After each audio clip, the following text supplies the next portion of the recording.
Hi everyone, welcome back to a Mindful Attachment Coaching channel.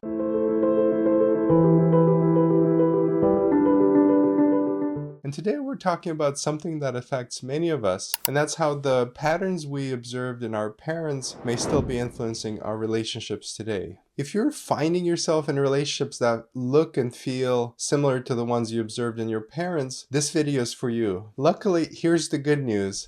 By observing these patterns in ourselves now, we can break free from them and build healthier, more secure connections. One of the most powerful tools on exploring these relationship themes comes from the work of Lester Laborsky and Howard Book, and it's termed the Core Conflict Relational Themes, or CCRT for short. These are recurring relational themes, or scripts for short, that we unknowingly follow in relationships over and over again. So what are these CCRTs, the Core Conflict Relational Themes? Research shows that most relational themes are comprised of three key elements. The first of these is the wish or the desire that each person has in the relationship. The second is the responses we expect from the other person. And the third is our reaction, our response to the other person. So this could be our behavior, our thoughts and feelings in response to the other person. Here's how it works. For example, say your wish is for unconditional love in relationship. Your own experience with your parents or observing your own parents' relationship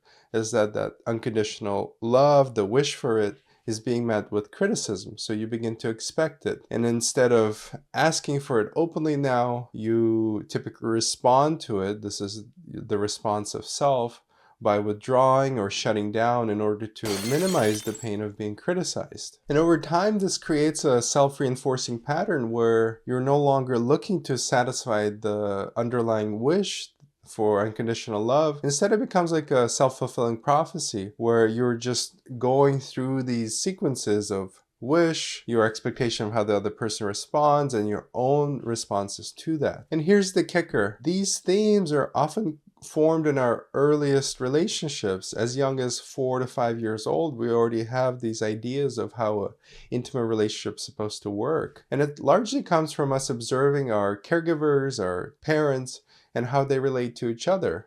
So if they're able to easily resolve conflicts, get along with each other, we internalize that and we see how they meet their needs, their wishes in the relationship, how the other person responds, and the typical responses they have to that. And you also have to be aware of your own attachment conditioning, which forms even earlier, before the age of 18 months. And that comes from your individual relationship with your caregiver.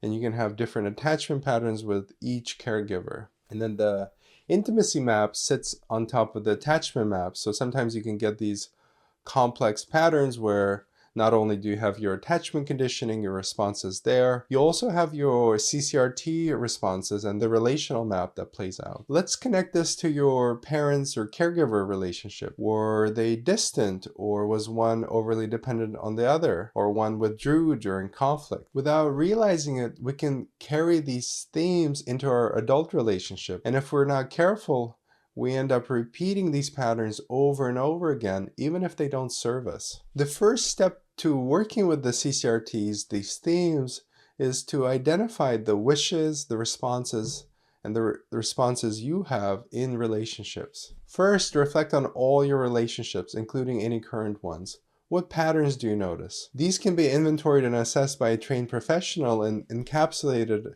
in a core conflict formulation. And in the second step, you want to take the patterns you observed and connect them to the relationship in your parents growing up in your childhood. For example, you can ask, in your parents' relationship when they were growing up, how did they show affection? How did they resolve conflict? And for the last part, and this is the payoff of this work, is that you actually go about actualizing the wish or rewriting the script. And you can do this using the ideal partner protocol, where you actually find ways to directly have your wish met in an intimate relationship in a way you've always wanted to. So you no longer have to play out these negative patterns anymore. And that's really the good news, is that these relationship themes aren't fixed. Using the ideal partner protocol, you can actually rework these patterns and open it up to secure intimacy and going after what you most want in a relationship. And unlike the ideal parent figure protocol that addresses early attachment disturbances, the ideal partner protocol is focused on adult intimacy and relationship patterns that come online later in life. And the core difference between child-parent relationship and mutual adult relationship is that the caregiving is balanced. You provide care and you receive care, whereas with the child-parent relationship, the parent only takes care of the child and the child doesn't need to reciprocate. Let's break down how we go about creating this positive, secure map of intimacy. The first step is positive redefinition, and this works on your internal map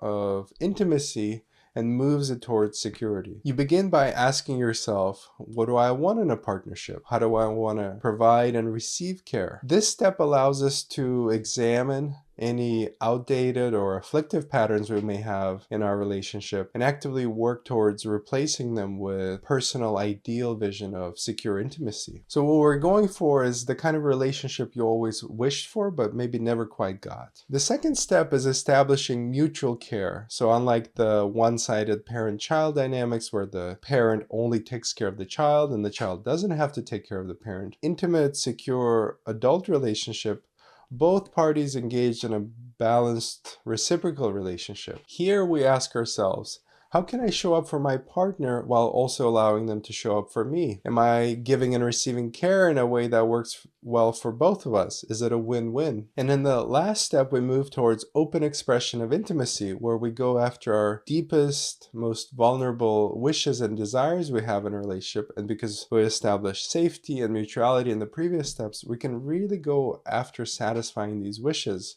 in ways we may have not been able to previously. At this stage, we're beginning to reinforce healthy communication, feeling seen and valued, providing that for your partner, and also going into exploratory activity and supporting each other in your pursuits. The ideal partner protocol allows these core relational conflicts to settle and resolve by providing you with tailored imagery for your individual needs. With a clear understanding of your relational wishes, you can move away from unhealthy dynamics and actually begin to select partners that can engage in healthy, secure intimacy. And one of the things people report after having engaged in the ideal partner protocol is saying something like, feels like my type has changed. I'm just attracted to different people. Breaking free from these scripts doesn't actually mean that you need to reject your parents or what happened in your childhood. Instead, it's about satisfying your deepest wishes in relationship and reclaiming your agency. Finally, having the kind of relationship that reflects who you are today, not who you had to be as a child.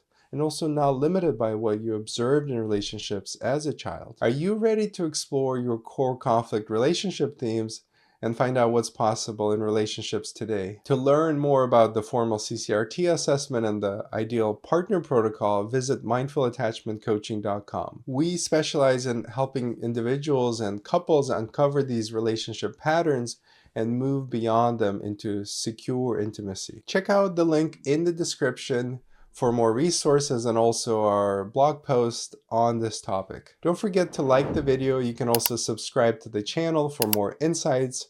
Feel free to leave a comment. I do read them. And you can also share the video with anyone who you think might benefit. Thanks for watching, and I'll see you in the next video.